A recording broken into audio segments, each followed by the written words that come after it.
الحمد لله رب العالمين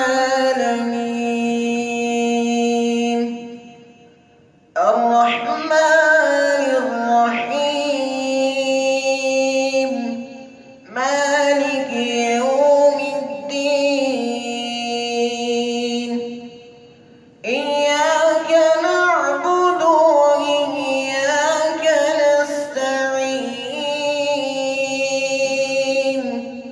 اهدنا الصراط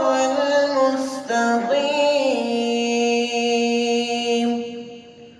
صراط الذين أنعمت عليهم غير المغضوب عليهم ولا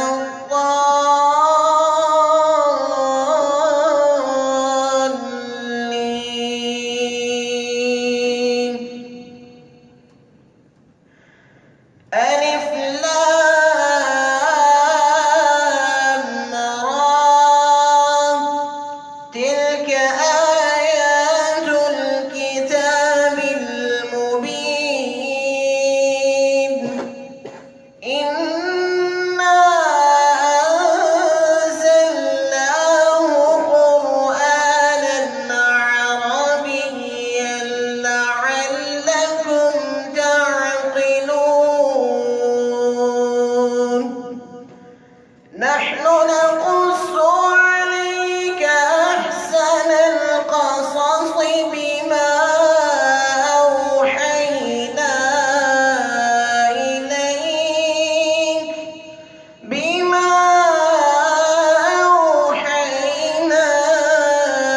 إليك هذا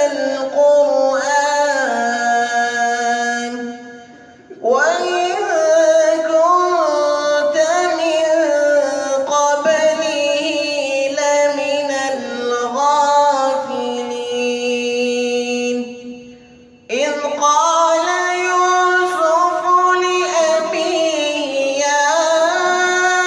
أبت إني رأيت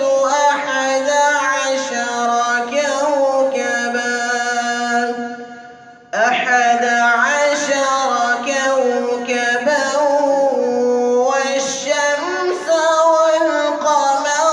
رأيتهم لي ساجدين قال يا بني لا تقصص